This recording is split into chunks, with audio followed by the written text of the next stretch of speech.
Na baba, tulikuwa tunapitisha budget ya waziri mkuu. Kuna vitu vitatu ambavyo ilikuwa ndoto yangu viingie kwenye mpango wa serikali na vianze kutekelezwa. Namshukuru Mwenyezi Mungu, kwenye budget hii wamevisema.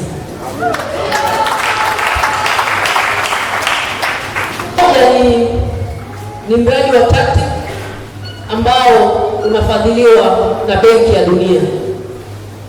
Mradi wa TACTIC unahusisha miradi mitatu: ujenzi wa kilomita za lami katika mji wetu wa Bunda, soko la kisasa na stendi ya kisasa.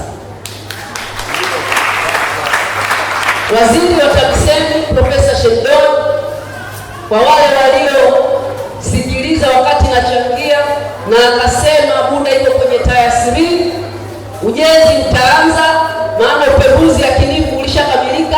Hatua inayofuata ni kutangaza tenda, kupata mkandarasi, na sisi tuingie kwenye historia kama miji mingine ya kuwa na barabara salama, ya kuwa na stendi ya kisasa, ya kuwa na soko la kisasa. Mosi, utabadilisha hali ya muonekano wa mji wetu. Pili, utachechemua hali ya kiuchumi. Si tumeelewana?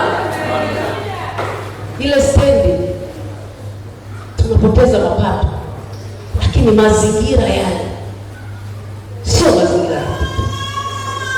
Sasa nashukuru Mungu, hilo nililoki mpaka kwa katibu mkuu wa TAMISEMI.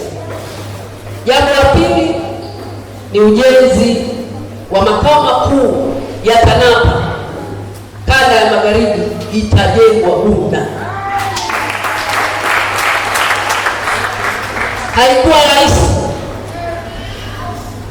kwa sababu kila mtu alikuwa anapenda mikoa ambayo inahifadhi makao makuu ya kanda yajengwe kwenye mikoa ya mkoa wa Arusha, Mwanza na sisi mkoa wa Mara.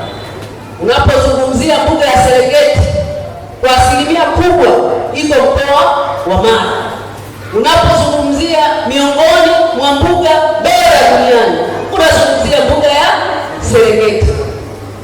Imepata tuzo ya kuwa mbuga bora duniani mara 3 mfululizo. Na katika hilo kweli tunamshukuru Daktari Samia Suluhu Hassan. Si tu kwa kwenye mpango imetengewa bilioni 1.8 katika mwaka huu wa fedha, bajeti ya maliasili na utalii. Umuhimu wake, halmashauri ya mji wa Bunda ni miongoni mwa halmashauri ambazo zinaathirika na wanyama wakali. Kwa hiyo tunaamini makao makuu yakiwa hapa, tutakuwa na askari doria wa kutosha na vifaa kwa ajili ya kuzuia wale wanyama wakali wasiende kudhuru wananchi. Kuna juzi hapa baba nani wale askari na militemo walikuja mpaka ofisi ya mkuu wa wilaya, kwa sababu askari wachache ilibidi kuanza kukimbizana, lakini vijana na kina mama watapata ajira. Ndio maana tunalipigania hilo.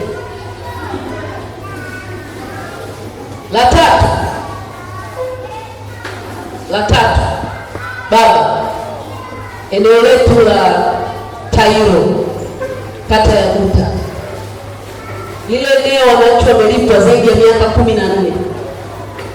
Ni very potential area, liko barabarani, lakini liko pia karibu na ziwa. Sasa serikali imeweka kwenye mpango kwa ajili ya kuleta wawekezaji wajenge viwanda kwenye kata ya Guta, eneo la Tairo. Itatusaidia sana vijana wetu kupata ajira. Na hivi ninavyozungumza, naibu waziri wa uwekezaji Dr. Chao alikuja kuliona na akashangaa, Bunda na eneo kama hili liko barabarani, hakuna mwekezaji ambaye atashindwa kuwekeza. Na uzuri, mkurugenzi wa TIC Pele, mimi nilikuwa naye baraza kuu la umoja wa vijana 2008 wakati tunatengenezwa kuwa viongozi. Ameniambia, dada yangu, nitakuletea wawekezaji wajenge viwanda. Sisi Na haya yatawezekana Baba kwa kuendelea kuiombea nchi yetu, kuwe na amani, kuwe na utulivu. Hayo nilisema ni yasema. Lakini kimkoa na wabunge tuna mshikamano. Uwanja wa ndege wa Serengeti tayari zimetengwa bilioni 300 kwa ajili ya ujenzi wa uwanja wa Serengeti. Automatically watalii watakuja zaidi. Watalii watafanyaje? Watakuja zaidi. Mapato ya sekta ya utalii itapanda kutoka bilioni 400 mpaka trilioni 1. Hiyo ni plani yao, lakini naamini uwanja ukishamalizika zitaongezeka zitafika trilioni 5. Na tutatengeneza korido ya ukanda wa utalii kwenye kanda ya Ziwa. Lakini vile vile Rais wa Jamhuri ya Muungano wa Tanzania ndoto yake ni kujenga SGR kutoka Tanga mpaka kuja bandari ya Msoma. Hivyo vyote vitaongeza uchumi katika mkoa wetu, vitaongeza ajira. Lakini vile vile jana tulikuwa Serengeti kwenye harambee ya Waziri wa Ulinzi Mheshimiwa Nyansao, tulikuwa na Waziri wa Ujenzi Mosi amesisitiza pia uwanja wa Msoma utakarabatiwa. Kwa hiyo mtu hatotua Mwanza akitoka Dar atapanda ndege kuja moja kwa moja wapi? Msoma. Nani kama Daktari Samia Suluhu Hassan?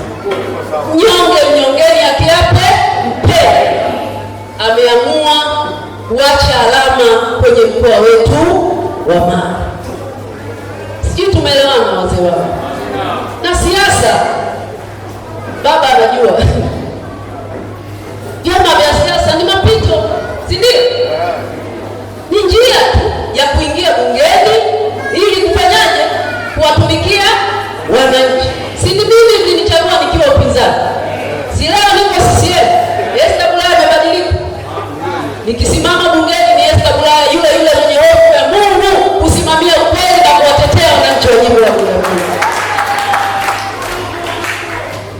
Kwa hiyo tusidanganywe eti huyu ana akili akiwa chama fulani, alafu akili zinapotea akiwa chama kingine. Ni milango tu. Kama ambavyo uko nyumbani kwako unataka kwenda chumbani, wewe utaamua unapitia jikoni au sebuleni. Sijui tumeelewana? Bwana Yesu asifiwe. Nawapenda sana watu wangu, nimefurahi kusali na nyinyi.